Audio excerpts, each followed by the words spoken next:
তাড়াহুড়া করলে তাহলে বুঝতে হবে এটা শয়তান, এবং শয়তান তাকে আক্রমণ করেছে। আমি আগেই বলছিলাম শয়তান সবসময় ব্যস্ত থাকে মানুষ নামাজিকে নামাজের মধ্যে ভুল করানোর জন্য।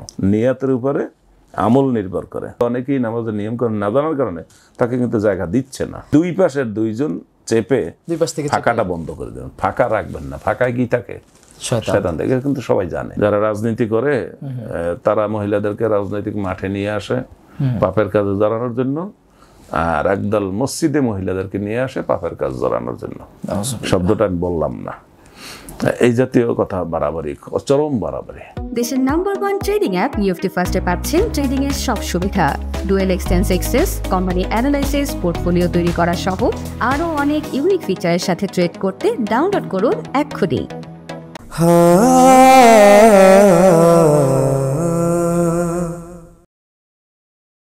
আসসালামু আলাইকুম ওয়া রাহমাতুল্লাহি ওয়া বারাকাতুহু। বিসমিল্লাহির রহমানির রহিম।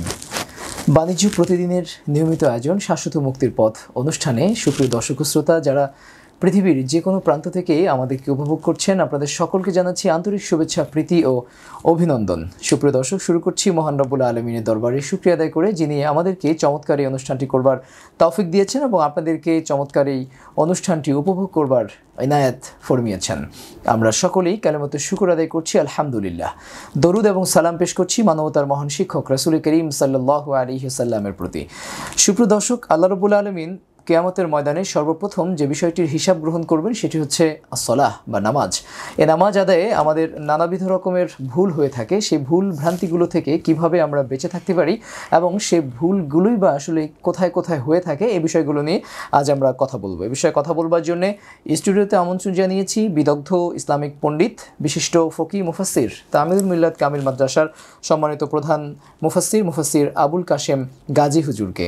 আসসালামু আলাইকুম হুজুর, কেমন আছেন আপনি? ওয়ালাইকুম আসসালাম ওয়া রাহমাতুল্লাহ। আলহামদুলিল্লাহ ভালো আছি, আপনি ভালো আছেন? আলহামদুলিল্লাহ হুজুর ভালো আছি।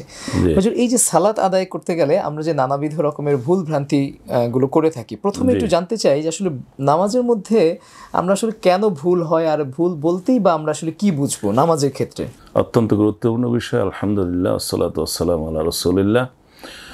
দৈনন্দিন জীবনে আমাদের যে কাজগুলো রয়েছে, ইমানদার মুসলমান হিসেবে আমাদের 5 ওয়াক্ত সালাত আদায় করতে হয়, নামাজ আদায় করতে হয়। তবে এই নামাজের মধ্যে সুনির্দিষ্ট নিয়ম রয়েছে। এই নিয়মের ক্ষেত্রে আমরা ভুল করে থাকি। নামাজের মধ্যে ভুল করার পিছনে বিভিন্ন কারণ আছে। তার মধ্যে রাসূলুল্লাহ সাল্লাল্লাহু আলাইহি ওয়াসাল্লাম বলেছেন, ইন্না লিস-সালাতিল শাইতান ইউকালু লাহুল ওয়ালাহান ইউকালু লাহুল খিনজিব। রাসূলুল্লাহ সাল্লাল্লাহু আলাইহি ওয়াসাল্লাম বলছেন, নামাজের মধ্যে মানুষকে ভুলে ফেলে দেয় এ ধরনের একটি শয়তান আছে, তার নাম হলো খিনজিব। তো এই শয়তান এসে মানুষের কাছে যে সে নামাজ কয় রাকাত পড়েছে, সূরা ফাতিহা পড়লো কিনা, অন্য সূরা পড়লো কিনা, রুকু করলো, সেজদা একবার করলো না 2 বার করলো, এই তাশাহুদ পড়লো কিনা, কয় রাকাত হয়েছে, এই জাতীয় বিষয়ে মানুষের মধ্যে সন্দেহ সৃষ্টি করে দেয়। তখন মানুষ এই ভুলের মধ্যে পড়ে যায়। আর একটা বিষয় হচ্ছে, আল্লাহ তাআলা কোরআন মাজিদেই বলেছেন 107 নম্বর সূরা আল মাউন, সেখানেও এক ধরনের ভুলের কথা বলেছেন। আল্লাযীনা হুম আন সালাতিহিম সাহুন, এটা বলা হয়েছে যে তারা নামাজে ভুল করে। আসলে এটা ভুল না, এটা হলো নামাজের উদাসীনতা। আগেই বলা হয়েছে ফাওয়াইলুল লিল মুসাল্লিন আল্লাযীনা হুম আন সালাতিহিম সাহুন, যে ধ্বংস ওই সমস্ত নামাজীদের যারা নামাজের বিষয়ে ভুলে যায়, অর্থাৎ নামাজের সময় ভুলে যায়, নামাজের ভগবানে উদাসীন থাকে। এটা হলো এক ধরনের ভুল। অর্থাৎ সে ইচ্ছা করে নামাজ সময় মতো পড়তে চায় না, অথচ আল্লাহ নামাজ সময় মতো পড়ার জন্য নির্ধারণ করেছেন। আমরা জানি নামাজের ওয়াক্ত চিনা একটা ফরজ, যেমন নামাজ ফরজ। তো নামাজের ওয়াক্ত চিনতে হবে, আর ওয়াক্ত হলেই নামাজ পড়তে হবে। অর্থাৎ এখানে ওস্তাদ তাহলে ভুলটা ইচ্ছাকৃত অনিচ্ছাকৃত দুই ধরনের হয়। অর্থাৎ আপনি সতর্ক থাকলে ভুল হবে না, আর আপনি যত সতর্ক থাকেন আপনার কিন্তু তকদিরে লেখা আছে যে আপনি অমুক সময় ভুল করবেন, সেইখান থেকে আপনি এড়াতে পারছেন না। তবে উদাসীন থাকলে, দুশ্চিন্তাগ্রস্ত থাকলে মানুষ কিন্তু ভুল করে। যেমনি রাসূলুল্লাহ সাল্লাল্লাহু আলাইহি ওয়াসাল্লাম বলছেন, লা ইয়াকদি কাদিন ওয়া হুয়া গাদবান, যে বিচারক যখন কোনো বিষয়ে, তার ফ্যামিলির বিষয়ে বা অন্য কোনো বিষয়ে যখন রাগান্বিত থাকেন, তখন তিনি বিচার কার্য পরিচালনা করবেন না। জি জি। কারণ তখন তার মেজাজ অন্যরকম আছে। এইবার আসামির বিরুদ্ধে সে অ্যাকশনে বেশি চলে যাবে। আচ্ছা। ন্যায় বিচার থেকে সে ভুল করে ফেলতে পারে। জি জি জি। তাহলে কিছু সতর্কতা আছে। জি। অর্থাৎ আমরা যদি একটু একদম প্রথম থেকে শুরু করি, যেমন আমরা তো আসলে প্রথমে সালাতে নিয়ত করি। জি। তো যদি নিয়ত করার ক্ষেত্রে কেউ আসলে ভুল করে বসে, সেক্ষেত্রে আসলে কি করণীয়? হ্যাঁ, এখানে আমাদের ভুল হতে পারে। যেমন কেউ জোহরের নামাজ পড়তে গেছে, অথচ সে বলতেছে আমি আসরের নামাজ পড়তেছি, এরকম একটা মনে খেয়াল হতে পারে। জি জি। আসলে আমাদের জানতে হবে নিয়ত কি। রাসূলুল্লাহ সাল্লাল্লাহু আলাইহি ওয়াসাল্লাম আমাদেরকে নিয়তের কথা বলেছেন। হাদিস শরীফে এসেছে ইন্নামাল আমালু বিন্নিয়াত। জি। হাদিসটা আরেকটু লম্বা আছে, তো মূল হাদিস কিন্তু এতটুকুই, ইন্নামাল আমালু বিন্নিয়াত। পরেরটুকু হাদিসের ব্যাখ্যা, ফামান কানাত হিজরাতুহু ইলা দুনিয়া ইউসিবুহা, এটা হলো হাদিসের ব্যাখ্যা। মূল কথা কিন্তু নিয়তের উপরে আমল নির্ভর করে। জি। তবে এটার ব্যাপারে দুইটা ব্যাখ্যা করা হয়েছে। ইমাম আবু হানিফা রাদিয়াল্লাহু তাআলা বলছেন ইন্নামা সাওয়াবুল আমালে বিন্নিয়াত, নিয়তের উপরে আমলের সওয়াব নির্ভর করে, নিয়ত না করলে সওয়াব পাবে না। আর ইমাম মুহাম্মদ ইবনে ইদ্রিস আশ-শাফি তিনি বলছেন ইন্নামা সিহাতুল আমালে বিন্নিয়াত, যে তার কাজ শুদ্ধ অশুদ্ধ হওয়া নিয়তের উপরে নির্ভর করে, নিয়ত না করলে শুদ্ধই হবে না। আচ্ছা। এই জন্য ইমাম আবু হানিফা ব্যাখ্যা করেন এটা, যে কেউ যদি পানির ঘাটে যায় এবং সে কোনো ক্রমে পানির মধ্যে পড়ে যায় এবং সে যদি ডুব দিয়ে ওঠে বা সমস্ত শরীরটা ভিজে যায়, সে কিন্তু নিয়ত না করার কারণে তার উযু হয়ে গেছে। আচ্ছা। এটা তার দৃষ্টিতে। আর ইমাম শাফি বলতেছেন যে না, সে যতই গোসল করে উঠুক, সে যেহেতু নিয়ত করেন তার উযু হয় নাই। আচ্ছা আচ্ছা। আর উযুতে যেহেতু 4টা ফরজ, 3টা হলো ধৌত করা আর একটা হলো মাসে করা। এখন গোসল করলে তো তার সব ধৌত মাসে সবই হয়ে গেল, তাহলে তো হওয়ার কথা। তা যাই হোক, ইমাম আবু হানিফা রাদিয়াল্লাহু তাআলা যুক্তি এবং হাদিস কোরআন মিলিয়ে কথা বলতেন, তাই এই জন্য তার কথাটা যৌক্তিকতা বেশি। এই ভুলগুলো হয়ে থাকে দুই ধরনের, একটা হলো মানুষ উদাসীন থাকলে ভুল হয়, আর একটা হলো আপনি যত সতর্ক থাকেন আপনার তকদিরে কিন্তু একটা ভুল লেখা আছে, সেখান থেকে ফেরার কোনো সুযোগ নাই, ওই ভুলটা হয়েই থাকবে। কারণ আমরা যত সতর্ক করি, আমাদের জীবনে একটা বিপদ আছে, কোনো রোড অ্যাক্সিডেন্ট অথবা অন্য কোনো কিছু। যেমন আমরা লক্ষ্য করি, একটা বিমান অ্যাক্সিডেন্ট হলো, আমি কিন্তু বিমানের যাত্রী না, আমি নিচে আছি, বিমানটা এসে আমাদের উপরে পড়লো। আমাদের যেমন মাইলস্টোন অথবা ইন্ডিয়ায় একটা পড়ছে, এই লোকেরা কিন্তু বিমানের যাত্রীও না, আর বিমানের ব্যাপারে কিছু তাদের করণীয় নাই। অর্থাৎ এটার ব্যাপারে আল্লাহ তাআলা কোরআন মাজিদে সূরা হাদীদে 22 এবং 23 নম্বর আয়াতে বলছেন যে আল্লাহ তাআলা তোমাদের জীবনে যত বিপদ আবার আসে এবং সামষ্টিক বিপদ, ব্যক্তিগত বিপদ, এগুলো আল্লাহ তাআলা সৃষ্টির অনেক আগে লিখে রেখেছেন। আচ্ছা। এরপর আল্লাহ ব্যাখ্যা করে দিয়েছেন, সুতরাং তোমরা যে বিপদে পড়ো সেই বিপদের জন্য দুঃখ করবে না, কারণ এটা তোমার জন্য আল্লাহ লিখে রেখেছেন। আচ্ছা। আর যে সফলতা তুমি অর্জন করো সেটার জন্য তুমি ফুর্তি করবে না, কারণ এটা তোমার অর্জন না, আল্লাহ লিখে রেখেছেন। বিপদে বললো আলহামদুলিল্লাহ, ভালো থাকলো আলহামদুলিল্লাহ, ভালো থাকলে তো অবশ্যই শুকর করা দরকার। জি জি। ওস্তাদ, কেউ যদি নামাজ শুরু করে দেওয়ার পরে মনে হয় যে আসলে সে জুনুবি অবস্থায় আছে, অথবা অর্থাৎ তার ওযু নাই, অথবা তার গোসল ফরজ ছিল, গোসল করা হয় নাই, সেক্ষেত্রে কি করণীয়? হ্যাঁ, আমরা যেটা বলতেছিলাম যে নিয়াত হলো কি, রাসূলুল্লাহ সাল্লাল্লাহু আলাইহি ওয়াসাল্লাম যেটা বলছেন তার অর্থ হলো নিয়াত ইরাদাতুল কলবি ওয়া কাসদুহু, মনের ইচ্ছা। যেমন আমি উযু করে মসজিদে আসছি আসরের নামাজ পড়ার জন্য, আমি কিন্তু এখন যতই ফজরের নিয়ত করি, এটা কিন্তু ফজর রক্তও না, ফজর নামাজ আমি পড়তেছি না। তো এটা আমাদের দেশে হলো নিয়তটাকে কি করে উচ্চারণ করে, এবং সেটা আমাদের সাধারণ মানুষ আরবিতে উচ্চারণ করে, অথচ তিনি আরবি বুঝেন না। এখন তিনি যে কি বলতেছেন, একটা নিয়ত আমাদের দেশে যেমন আপনি জানেন নাওয়াইতু আন উসাল্লি এরকম একটা পড়ে, এটা কিন্তু কোরআন হাদিস দ্বারা প্রমাণিত নয়। এটা কেউ তৈরি করেছে এবং মানুষের জন্য একটু সহজ চিন্তা করেই তারা করেছে। আচ্ছা। একটা গদবাদা একটা নিয়ত বানিয়ে দিয়েছে, মূল কথাগুলো যেন চলে আসে, আসলে কিন্তু তিনি আরবি বুঝেন না। এখন তিনি যদি সালাতুল আসরের জায়গায় সালাতুল জোহর বলেন, তাহলে বুঝবেন কিনা আমি বুঝি না। আরবা রাকাত, আরবা অর্থ 4, সালাসা রাকাত 3, রাকাতাইন 2 রাকাত, এটা উনি বুঝবেন কিনা এটা আমরা কিন্তু পরিষ্কার না। অর্থাৎ এটা প্রমাণিত না। রাসূলুল্লাহ সাল্লাল্লাহু আলাইহি ওয়াসাল্লাম যাদেরকে নামাজ শিখিয়েছেন কাউকেই বলেন না যে তুমি নিয়ত করো, হ্যাঁ তাকে বলছেন তুমি বলো তাকবীরে তাহরিম বলো, আল্লাহু আকবার বলো, হাত তোলো, জি জি এরপর বলছে হাত বাঁধো, কিন্তু নিয়ত কখনো পড়ার নাই। আচ্ছা আর নিয়ত মনের ইচ্ছা একান্তই। জি জি জি সুতরাং এই নিয়তের মধ্যে যদি সে, এটার মধ্যে কোনো ভুল করার কোনো কারণ নেই, কারণ সে উজু করেই আসছে। যেমন একজন গেল নামাজ, জোহরের নামাজের পরে জানাজার নামাজ পড়বে মাঠে, হ্যাঁ হ্যাঁ সে কিন্তু জানাজার নামাজ পড়ার জন্য যাচ্ছে, এটা তো পরিষ্কার। এখন ওখানে যে গিয়ে যতই তিনি জোহর আসর মাগরিব বলেন, এটা কিন্তু হচ্ছে না। না তিনি যাচ্ছেন কিন্তু তার খেয়াল আছে আমি জানাজা পড়তে যাচ্ছি। কেউ যদি নামাজ শুরু করার পরে আসলে মনে করে যে তার আসলে অজু বা গোসল ছিল না, হ্যাঁ এটা একটা কথা। অর্থাৎ সে নামাজ শুরু করেছে, তার খেয়াল ছিল তার উজু আছে, হ্যাঁ হ্যাঁ কিন্তু মাঝপথে সে উজু ভঙ্গের কোনো একটা কারণ যে ঘটেছে সেটা সে আদৌ ভুলে গেছে। হ্যাঁ হ্যাঁ সেই ক্ষেত্রে সুন্দর সমাধান আছে, জি ইসলামে সব বিষয়ে সুন্দর সমাধান আছে। সেক্ষেত্রে তার যখন মনে আসবে, খেয়াল আসবে যে তার উজু নাই, তাহলে তিনি সামনের কাতারে পিছের কাতারে যেখানেই থাকেন, এমনকি ইমাম থাকলেও তিনি সেই জায়গা থেকে সরে আসবেন। মানে ইমাম থাকলে তিনি কি করবেন, পিছনে তার মুক্তাদি যে আছে, তার মুয়াজ্জিন যিনি আছেন, যিনি ইমামতি করতে পারেন, তাকে ইশারা করে তাকে ইমামের জায়গায় দাঁড় করে দিবেন, আচ্ছা এবং তিনি ডানে অথবা বামে চলে যাবেন, আচ্ছা এবং তিনি নাকে হাতটা দিয়ে যাবেন যাতে লোকেরা বুঝতে পারে যে এই লোকের কোনো একটা সমস্যা আছে। আচ্ছা তখন তিনি ডানে বামে গিয়ে এবারে সাইডে গিয়ে তারপর ক্রস করবেন, অথবা তিনি যখন মাঝখান দিয়েই ক্রস করবেন তখন অন্যরা তাকে যাইতে দেখলে তারা একটু জায়গা দিবেন। আমাদের মুসল্লিদের মধ্যে কিন্তু এই সমস্যাটা আছে যে তিনি নামাজে দাঁড়াচ্ছেন তো দাঁড়াচ্ছেন, আর কোনো কিছু করবেন না, কাউকে জায়গা যাইতেও দিবেন না, এবং কেউ চলে গেলে ফাঁকাটা বন্ধও করবেন না। এই অন্যতম একটা ভুল।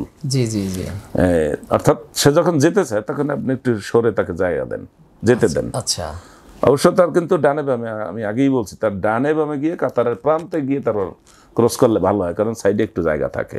আচ্ছা আর মধ্যে দিয়ে যদি তিনি যেতে থাকেন তাহলে অনেকগুলো কাতার ক্রস করতে হবে, এবং অনেকেরই অসুবিধা হবে, এবং এই লোকগুলো অনেকেই নামাজের নিয়মকানুন না জানার কারণে তাকে কিন্তু জায়গা দিচ্ছে না। আচ্ছা ওস্তাদ, এখানে যদি আমি একজন মুসল্লি হিসেবে, মুক্তাদি হিসেবে যখন আছি, তখন যদি আমার পাশ থেকে একজন চলে যায়, আমি কি ওই জায়গাটা গ্যাপ ফিল আপ করবো? এটা একটা গুরুত্বপূর্ণ মাসালা, এটা আমাদের দেশের লোকেরা কিন্তু ফলো করে না। এইটার ওই জায়গাটা খালি থাকে কিন্তু। একটা হলো পিছনে যিনি আছেন তিনি পিছনের কাতার থেকে এসে সামনের কাতারটা ফিল আপ করবেন, আচ্ছা এটা হলো সবচেয়ে ভালো পদ্ধতি। আর যদি পিছনে কেউ না থাকেন অথবা পিছনে লোক নাই, কাতারও নাই, জি, তাহলে দুই পাশের দুইজন চেপে দুই পাশ থেকে ফাঁকাটা বন্ধ করে দেবেন। ফাঁকা রাখবেন না, ফাঁকায় কি থাকে, শয়তান। শয়তান থাকে, কিন্তু সবাই জানে। তারপরে তারা ফাঁকা রাখে, এমনকি দুইজনের কাতারে দাঁড়ানোর সময়ও আমাদের দেশে কারো গায়ের সাথে কেউ গা লাগায় না। হ্যাঁ, এটাও কিন্তু একটা সৌভ্রাতৃত্ব। নামাজ যে আমাদেরকে সবাইকে সমান করে দিচ্ছে, আমরা আমির ফকির রাজা প্রজা সব এক আল্লাহকে সেজদা করছি, মাথা মাটিতে লাগাচ্ছি, অথচ আমরা গায়ে গায়ে লাগাচ্ছি না। রাসূলুল্লাহ সাল্লাল্লাহু আলাইহি ওয়াসাল্লামের হাদিস রয়েছে যে তোমরা নামাজে দাঁড়াবে, সাহাবায়ে কেরাম বলতেন যে আমাদের মানকে কাঁধে কাঁধ মিলিয়ে পায়ে পা মিলিয়ে আমরা দাঁড়াতাম, জি, কোনো ফাঁকা রাখতাম না। রাসূলুল্লাহ সাল্লাল্লাহু আলাইহি ওয়াসাল্লাম বলতেন সুদ্দুল খালাল, তোমরা ফাঁকা বন্ধ করো, কারণ আমি লক্ষ্য করছি ওই ছোট ছোট ফাঁকার মধ্যে কালো কালো ছোট ছোট শয়তান থাকে। আচ্ছা, এখানেও কিন্তু আমাদের একটা ভুল, আমাদের দেশে অনেকেই আবার কিছু আছে জায়নামাজে দাঁড়ায়, জায়নামাজটা যত প্রশস্তের ধারে কাছে আর কেউ দাঁড়ায় না। আবার কিছু আছে মসজিদের মধ্যে ভিআইপি মুসল্লি, আমাদের সমাজে ভিআইপি মুসল্লি, এলাকার গণ্যমান্য লোক, তাদের জায়নামাজ থাকে, ওই জায়নামাজে অন্য কেউ দাঁড়ায় না, আর উনি দাঁড়ানোর পরে ডানে বামে ফাঁকা থাকে, ফাঁকাও কেউ বন্ধ করে না, কারণ তিনি ভিআইপি লোক, তিনি ফাঁকা দাঁড়াবেন, ইজি দাঁড়াবেন। অথচ মুসলমান নামাজে দাঁড়াবে ভাই ভাই, ঘনিষ্ঠ বন্ধু হিসেবে কাঁধে কাঁধ মিলিয়ে পায়ে পা মিলিয়ে, একদম বন্ধু। আপনি লক্ষ্য করবেন বন্ধু যত ঘনিষ্ঠ হয় তত গায়ে গায়ে লাগে ভালো, জি জি জি, আর সম্পর্ক যত খারাপ হয় তত ফাঁকা, তত দূরত্ব বজায় রাখে। জি জি জি।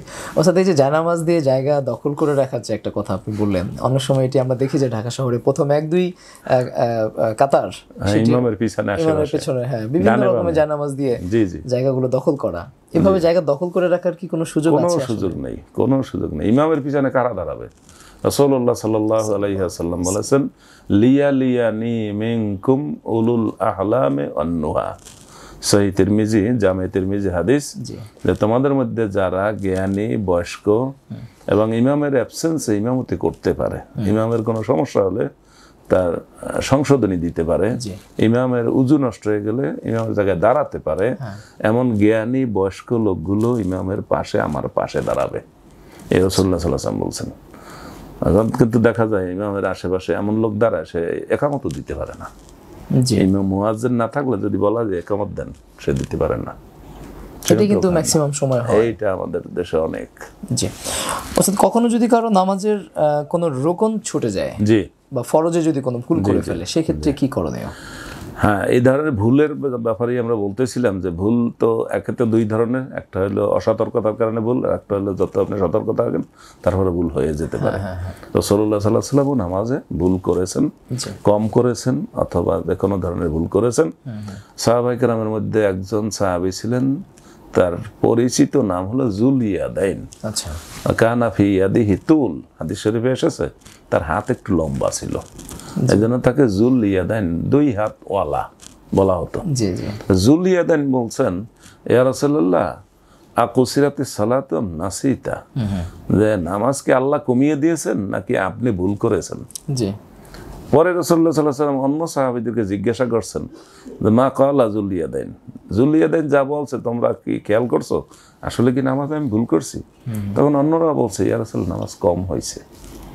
তখন হিসাব করে দেখা গেছে 1 রাকাত কম হয়েছে। রাসূলুল্লাহ সাল্লাল্লাহু আলাইহি ওয়াসাল্লাম পরে সেই রাকাত পড়ে নিয়েছেন। আচ্ছা, তার মানে রাসূলুল্লাহ সাল্লাল্লাহু আলাইহি ওয়াসাল্লামও নামাজ ভুল করতেন এবং তিনি সংশোধনের জন্য সুযোগ দিতেন। জি, আপনি লক্ষ্য করুন হারাম শরীফ মক্কা আল মুকাররমা আল মদিনা আল মুনাওয়ারা, সেখানে ইমাম সাহেবরা অনেক বিজ্ঞ আলেম, অনেক আমল তাদের ভালো, তারাও কিন্তু কেরাতে ভুল করেন, তারাও কিন্তু নামাজের মধ্যে ভুল করেন এবং সেই ভুলের সংশোধনী দেওয়া হয়। জি, সুতরাং নামাজের মধ্যে ভুল হতেই পারে। আচ্ছা ওস্তাদ, এই ক্ষেত্রে তাকবীরে তাহরিমা বলার ক্ষেত্রে কি কি মানুষ কিভাবে ভুল করে এবং সেই জায়গা থেকে বেঁচে অত্যন্ত থাকার গুরুত্বপূর্ণ। সহিহ মুসলিম শরীফের হাদিসে আছে, আনাস রাদিয়াল্লাহু তাআলা আনহু থেকে হাদিস বর্ণিত, রাসূলুল্লাহ সাল্লাল্লাহু আলাইহি ওয়াসাল্লাম বলছেন আইয়ুহান নাস ইন্নী ইমামুকুম ফালা তাসবিকুনি ফিত তাকবীরে ওয়ালা ফির রুকুই ওয়ালা ফিস সুজুদে ওয়ালা ফিল ইনসিরাফ। বলছেন হে লোকেরা, আমি তোমাদের ইমাম, আমি ইমাম, তোমরা আমাদের পিছনে আসো, তোমরা মুক্তাদি। সুতরাং তোমরা তাকবীরে তাহরিমার ক্ষেত্রে আমার আগে করবে না, রুকু আমার আগে করবে না, সিজদা আমার আগে করবে না, নামাজ থেকে অবসর নেওয়া আমার আগে করবে না, অর্থাৎ সালাম ফেরানো আগে করবে না। এই ক্ষেত্রে ওলামায়ে কেরাম বলেন, যেটা আমাদের খুব গুরুত্বের সাথে মনে করা দরকার, স্মরণে রাখা দরকার, ওলামায়ে কেরাম সর্বসম্মতিক্রমে বলেছেন যদি কেউ শুরুতে ইমামের আগে করে অথবা শেষে ইমামের আগে করে, অর্থাৎ নামাজ শুরু তাকবীরে তাহরিমা সেটা যদি সে ইমামের আগে বলে ফেলে, আচ্ছা, তাহলে তার নামাজ হবে না। আবার শেষে সালাম ফেরানো সেটাও যদি ইমামের আগে করে তাহলেও তার নামাজ হবে না। এই ব্যাপারে সবাই একমত। আচ্ছা, কিন্তু মাঝখানে রুকু একটু আগে করলো অথবা সেজদায় আগে গেল অথবা সেজদা থেকে আগে উঠলো, রুকু থেকে আগে উঠলো, সেটা মধ্যের কাজ, আচ্ছা, প্রান্তিক কাজ নয়। প্রান্তিক কাজে নয়, মার্জিনাল কাজটা তিনি যদি লঙ্ঘন করেন ইমামের আগে, তাহলে তার সর্বসম্মতি করে তার নামাজ হবে না। আচ্ছা আচ্ছা আচ্ছা, এটা কিন্তু আমাদের সোসাইটিতে অনেক দেখা যায়। বিশেষ করে কোনো ইমাম যদি একটু বয়োবৃদ্ধ হন, তিনি যখন সেজদা থেকে ওঠেন, উঠতে উঠতে ইয়াং মুসল্লি যারা আছে তারা কিন্তু দেখা যায় যে উঠে গেছে তার আগেই। আপনি খুব ভালো বলেছেন এবং আমি লক্ষ্য করছি আরো বেশি।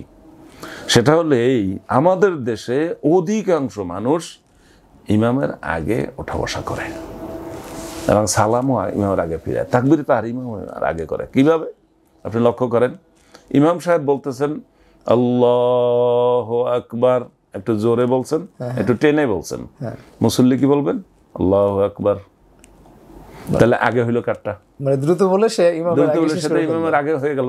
জি জি, ইমাম বলতেছেন আসসালামু আলাইকুম ওয়া রাহমাতুল্লাহ, টেনে বলছেন, আওয়াজে বলছেন।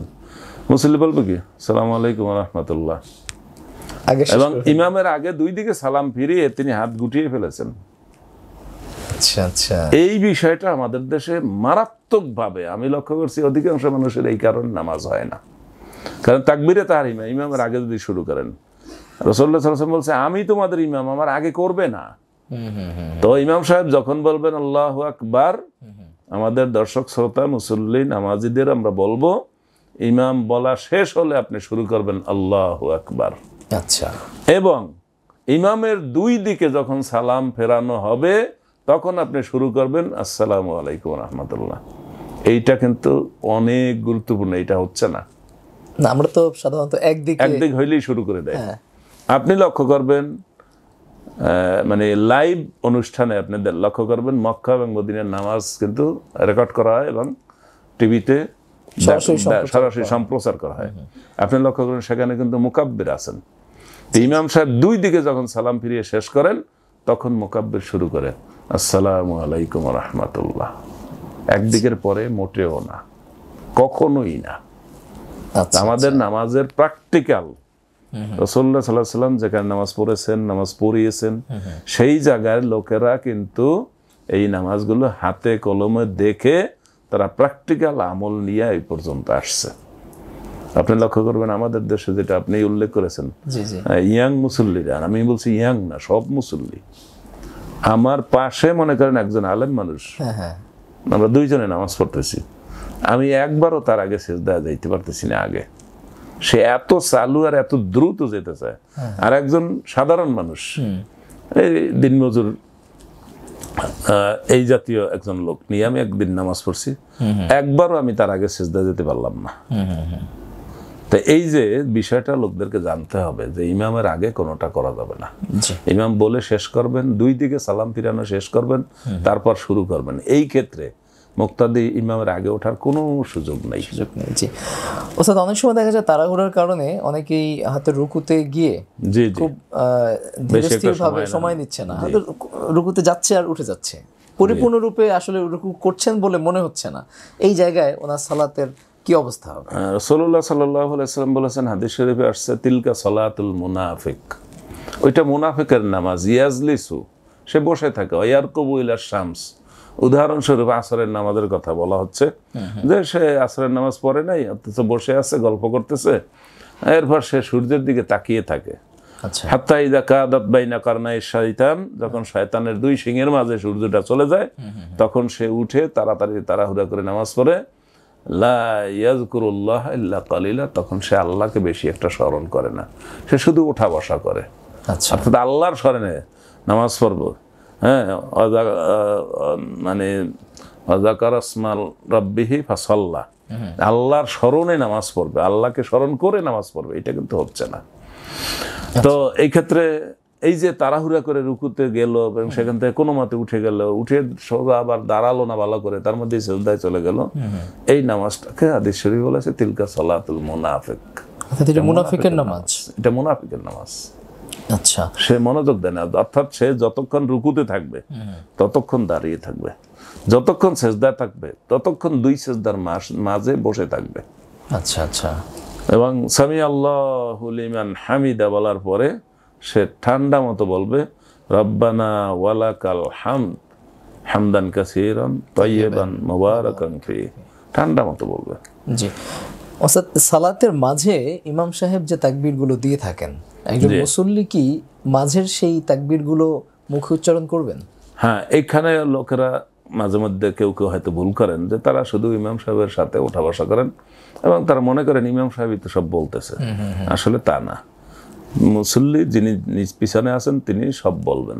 যেমন আপনি লক্ষ্য করবেন মুকাব্বির যখন হয়, মুকাব্বির কি করে? সে সব শব্দগুলো বলে।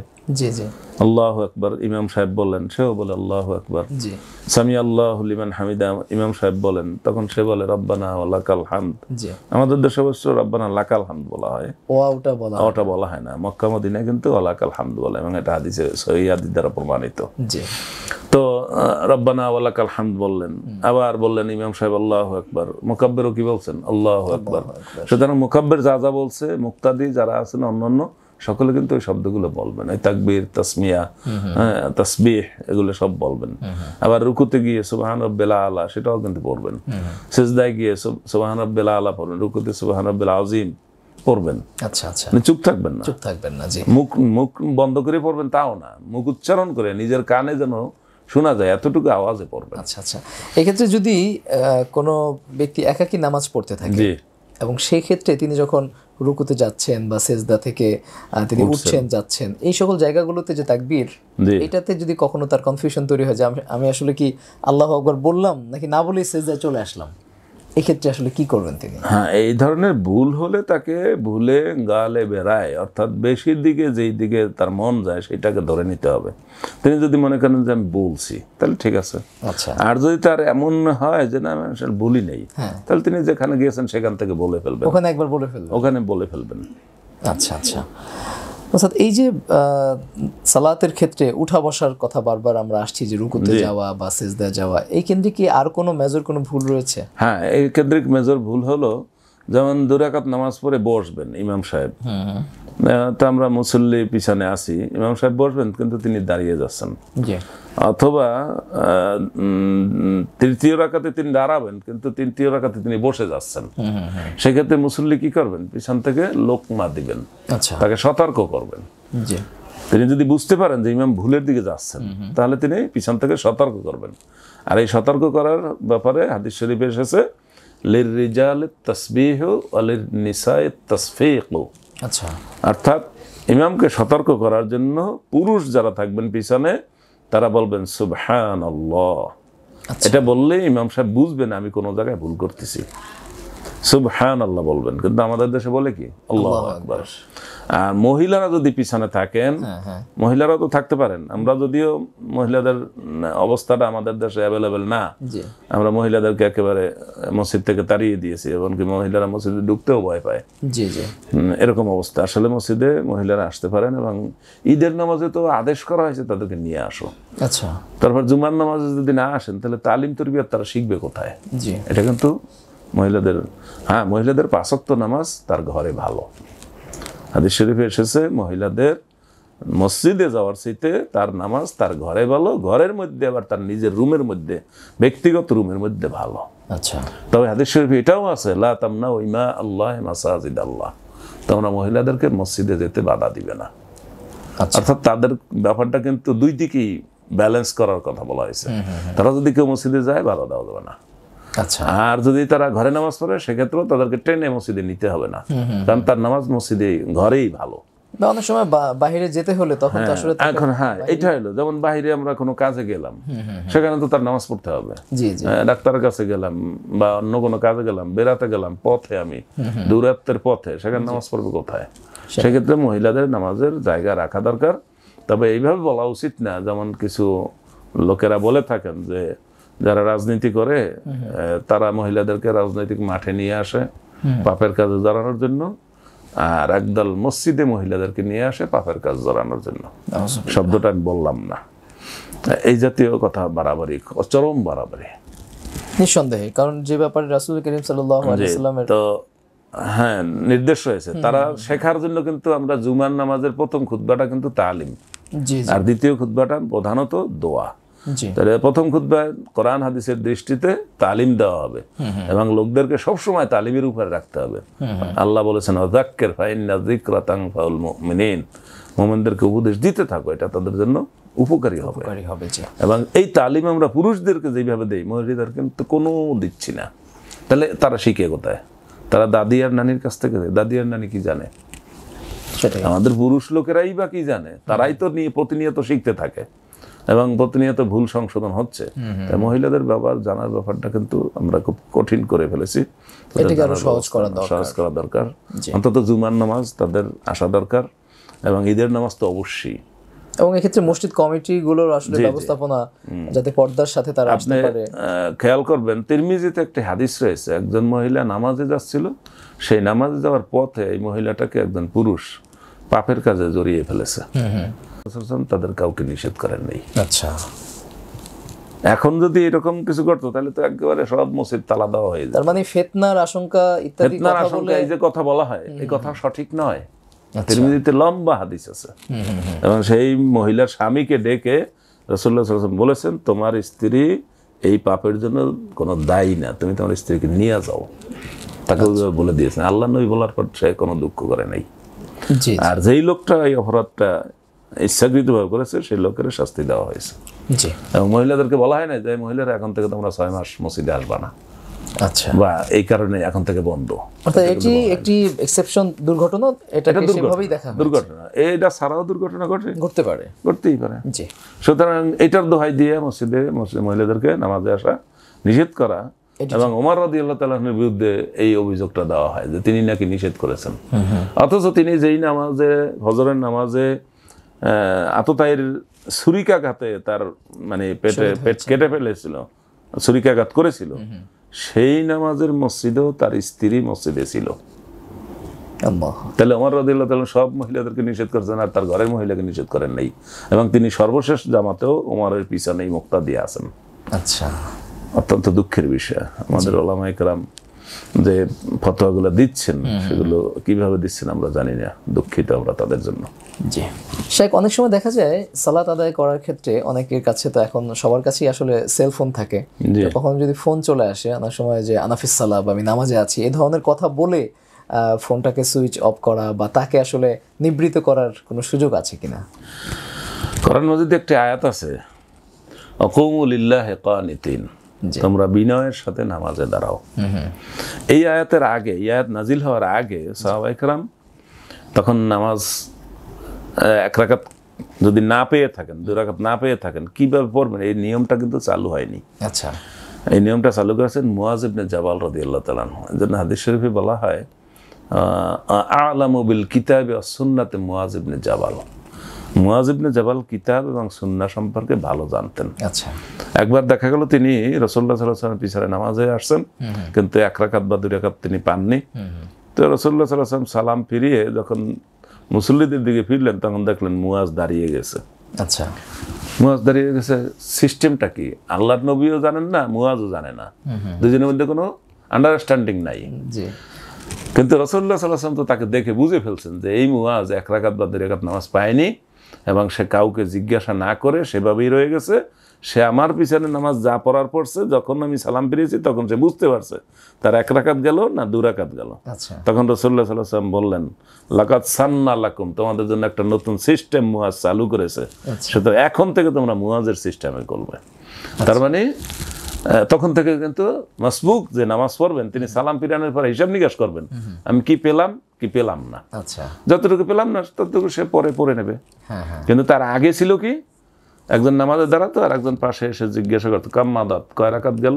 তিনি আবার হাত দিয়ে ইশারা করে 1 রাকাত 2 রাকাত 1 আঙ্গুল 2 আঙ্গুল দেখিয়ে তাকে বুঝিয়ে দিতেন যে 1 রাকাত গেছে 2 রাকাত গেছে। আচ্ছা, তখন সে তাড়াহুড়া করে ওইটা রাকাত পড়ে নিত আগে। আমরা এখন পড়ি কখন, শেষে, আর ওটা আগের তখন ছিল কি আগে। আর একজন এসে জিজ্ঞাসা করতো কাম্মাদাত, কয় রাকাত গেল। তার মানে নামাজের মধ্যেই সে কিন্তু কথা বলতেছে। আচ্ছা, যখন এই আয়াত নাজিল হইল আকুমু লিল্লাহি কানিতিন হাফিজু আলাস সালাওয়াতি ওয়াস সালাতিল উসতা আকুমু লিল্লাহি কানিতিন, তোমরা সকল নামাজের হেফাজত করো, বিশেষ করে সালাতুল উসতা মধ্যবর্তী নামাজ আসরের নামাজের খেয়াল করো, আর তোমরা বিনয়ের সাথে নামাজে দাঁড়াও। সাহাবায়ে কেরাম বলেন ফাসাকাতনা, এই আয়াত নাজিল হওয়ার পর আমরা চুপ হয়ে গেলাম। আচ্ছা, তার মানে ওই যে 1 রাকাত 2 রাকাত গেল কিনা জিজ্ঞাসা করতো আর সে 1-2 আঙ্গুল দেখিয়ে ইশারা করে বলে দিত, এটা থেকে আমরা বিরত থাকলাম। এরপর থেকে আর কথা বলা নাই, এরপর থেকে তাহলে আর কথা বলা নাই। এখন আপনি মোবাইল আসলে কি করবেন, মোবাইল আসলে আপনি যে কোনো ভাবে মোবাইলটা বন্ধ করে দিবেন, আচ্ছা, কিন্তু আপনি কোনো কথা বলতে পারবেন না, নাফিস সালাত এ কথা বলা যাবে না। অর্থাৎ কোরআন এবং হাদিসের বাইরে নামাজ সংক্রান্ত বিষয় ছাড়া কোনো শব্দ, দুনিয়াবি শব্দ, মানুষের কালাম বলতে পারবেন না। আচ্ছা, আচ্ছা, মানুষের কালাম মানে কি, যেই সব কোরআনের আয়াত আপনি নামাজের মধ্যে পড়তে পারবেন, হাদিসের শেখানো শব্দ যেগুলো নামাজের মধ্যে বিভিন্ন জায়গায় বলা, যেমন তাশাহুদে আত-তাহিয়াতু পড়া, দরুদ শরীফ পড়া, অথবা দোয়া কুনুত পড়া, অথবা সাইয়্যিদুল কুনুতে নাজেলা পড়া, যেটা নামাজের মধ্যে পড়তে হয়, রুকু সিজদা তাসবিহ, যেগুলো কালামুন নাস, মানুষের কথা নয় বরং নামাজের কথা, এর বাইরে কোনো কথা বলা যাবে না। ওই আয়াত বলছে যে সুন্না সাকাতনা, আকুমু লিল্লাহি কানিতিন যখন নাজিল হলো আমরা চুপ হয়ে গেলাম, আর কোনো কথা বলা চললো না। ওস্তাদ, রুকু সিজদার ক্ষেত্রে অনেক সময় দেখা যায় যে তাড়াহুড়ার কারণে কেউ হয়তো একবার তাসবিহ পড়লো অথবা জাস্ট রুকু দিয়েছে, তাসবিহও ঠিকমতো পড়ে নাই, নামাজ কি আসলে হবে এভাবে নামাজ পড়লে? আমরা সবাই কিন্তু এই কথাটা জানি, এবং হাদিসের এটা কথা, আল-আজালাতু মিনাশ শাইতান ওয়াত-তামানিতু মিনার রাহমান, তাড়াহুড়া করা শয়তানের কাজ, আর ধীরস্থির ভাবে সব কাজ সুন্দরভাবে করা এটা রহমান আল্লাহ তাআলার পক্ষ থেকে মানুষের জন্য আসে। সুতরাং তাড়াহুড়া করা কার কাজ? শয়তানের কাজ। তা নামাজের মধ্যে এমন তাড়াহুড়া তো করা যাবে না যেই তাড়াহুড়ার কারণে আমি সুন্দরভাবে সুবহান রাব্বিয়াল আযীম, সুবহান রাব্বিয়াল আলা, এই যে তাসবিহগুলো সুন্দরভাবে পড়তে পারি না। আমি মাথা নত করছি কার কাছে? আমার রবের কাছে। আমি সেজদা করছি, মাথা লুটিয়ে দিয়েছি কার কাছে? আমার রবের কাছে। আমি এখন কোথায়? আমার রবের সাথে কথা বলি। ওয়াইনাল মুসাল্লি লা ইউনাজি রাব্বাহু হিনা কানা ফিস সালাত। ব্যক্তি যখন নামাজের মধ্যে থাকে তখন সে তার রবের সাথে কথা বলে, এবং এই কথার সবচাইতে ঘনিষ্ঠ কোনটা? সেজদা। তো সেই সেজদা তাড়াহুড়া করতে পারে একজন লোক? রবের সাথে যেখানে কথা, মধুর আলাপ, সুবহান রাব্বিয়াল আলা, যে আমার রব মহান, এই কথা যখন সে বলে তখন তার খেয়াল থাকবে কোন দিকে? তার রবের দিকে। আবেগ দিয়ে বলার কথা। সেখানে তাড়াহুড়া করলে তাহলে বুঝতে হবে এটা শয়তান, এবং শয়তান তাকে আক্রমণ করেছে। আমি আগেই বলছিলাম শয়তান সবসময় ব্যস্ত থাকে মানুষ নামাজিকে নামাজের মধ্যে ভুল করানোর জন্য। তাড়াহুড়া করা ওটা একটা শয়তানের কাজ। ওস্তাদ, আমরা একটু শেষ দিকে আছি, আমরা একটু সর্বশেষ জানতে চাই যে কোন কোন ভুলে সাধারণত সাজদায়ে সাহু ওয়াজিব হয় এবং এই সাজদায়ে সাহুটা কিভাবে আমরা আদায় করব? অত্যন্ত গুরুত্বপূর্ণ বিষয়। এই বিষয়টা আমাদের জানা থাকা দরকার। আমরা নামাজ পড়ি, মুসল্লি, সেজদায়ে সাহু ভুলের সেজদা দিতে হবে। নামাজের কতগুলো ওয়াজিব রয়েছে, হানাফি মাযহাব অনুসারে কতগুলো কাজ ওয়াজিব রয়েছে। এই কাজগুলো যদি ভুলে নষ্ট হয় তাহলে তাকে সেজদায়ে সাহু দিতে হবে। আর কতগুলো কাজ আছে ফরজ নামাজের মধ্যে, যেমন কিয়াম করা, দাঁড়ানো, কেরাত পড়া মানে কোরআন থেকে তেলাওয়াত করা, রুকু করা, সিজদা করা, শেষ বৈঠক করা, এই কাজগুলো ফরজ। এগুলো যদি ভুল হয়, এগুলো যদি কম হয় তাহলে নামাজ হবে না, তাহলে তার নামাজ নতুন করে পড়তে হবে। আর যদি ওয়াজিবগুলো নষ্ট করে, নামাজের মধ্যে ওয়াজিবগুলো রয়েছে, তাহলে সেই ওয়াজিবগুলোর জন্য তাকে কি করতে হবে? সেজদাতুস সাহু, ভুলের সেজদা দিতে হবে। সেটা সংশোধন হয়ে যাবে। এই ভুলের সেজদাটা কিভাবে আসলে? এই ভুলের সেজদা এখানে আরো একটু আমাদের জানা থাকা দরকার যে ইমামের পিছনে মুসল্লি যদি ভুল করে তাহলে কিন্তু তার সাহু সেজদা দিতে হবে না। আবার কেউ যদি মাসবুক হয়, যে ইমামের পিছনে 3 রাকাত পেলো, 1 রাকাত পেলো না, সে 1 রাকাত পড়ার মধ্যে তখন সে ভুল করলো, সেটা কিন্তু তার নিজস্ব ভুল। এটার জন্য সেজদাতে সাহু দিতে হবে। সেজদাতে সাহু 2 ধরনের আছে। রাসূলুল্লাহ সাল্লাল্লাহু আলাইহি ওয়াসাল্লাম থেকে যে আমলগুলো পাওয়া যায় তাতে একটা হলো তাশাহুদ পড়ে আশহাদু আন্না মুহাম্মাদান আবদুহু ওয়া রাসূলুহু বলে একদিকে সালাম ফিরে আসসালামু আলাইকুম ওয়া রাহমাতুল্লাহ বলে 2টা সিজদা দিবে। পরে আবার তাশাহুদ, দুরূদ শরীফ, দোয়া মাসুরা যা যা আছে সব পরে আবার স্বাভাবিক সালাম ফিরাবে। একটা পদ্ধতি আমাদের দেশে চলছে। আরেকটা পদ্ধতি আছে, সেটাও সহিহ হাদিস দ্বারা প্রমাণিত, সেটা হলো নামাজের তাশাহুদ পড়ার একেবারে শেষ পর্যায়ে গিয়ে 2টা সিজদা দিবে, সিজদা দিয়ে সালাম ফিরাবে। তার মানে এরপরে আর কিন্তু কোনো পড়া নাই, তাশাহুদ পড়া নাই বা দুরূদ শরীফ পড়াও নাই, কারণ সে নামাজের একেবারে শেষ পর্যায়ে যাবে এবং ভুলের কারণে 2টা সিজদা দেবে। এটার নাম হলো সিজদাতুস সাহু, ভুলের সিজদা। এই 2টা পদ্ধতি। আরব দেশে শেষে যেটা বললাম, আরব দেশে এই পদ্ধতিটা চলে বেশি, এবং এটা সহিহ হাদিস দ্বারা প্রমাণিত। জি ওস্তাদ, আপনি খুব চমৎকার করে আমাদের সালাত আদায়ে যে ভুল ত্রুটিগুলো সাধারণত হয়ে থাকে সেই বিষয়ে আপনি বললেন, এবং এগুলো থেকে পরিত্রাণের উপায় সম্পর্কেও আলোচনা করেছেন। আপনাকে অনেক অনেক মোবারকবাদ। আপনাকে অনেক ধন্যবাদ। সুপ্রদর্শক, আপনারা এতক্ষণ উপভোগ করেছেন আমরা আমাদের দৈনন্দিন সালাত আদায়ে যে ভুল ত্রুটিগুলো করে থাকি সেই জায়গাগুলো আমাদের আজকে আমন্ত্রিত অতিথি চিহ্নিত করে দিয়েছেন, এবং সেই জায়গাগুলো থেকে কিভাবে আমরা পরিত্রাণ পেতে পারি সে বিষয়ে তিনি আলোচনা করেছেন। আমাদের বাণিজ্য প্রতিদিনের এই শাশ্বত মুক্তির পথ অনুষ্ঠানটি দেখবার আমন্ত্রণ জানিয়ে আমরা আমাদের আজকের অনুষ্ঠান এখানে শেষ করছি। আল্লাহ হাফেজ। আসসালামু আলাইকুম ওয়া রাহমাতুল্লাহি ওয়া বারাকাতুহু।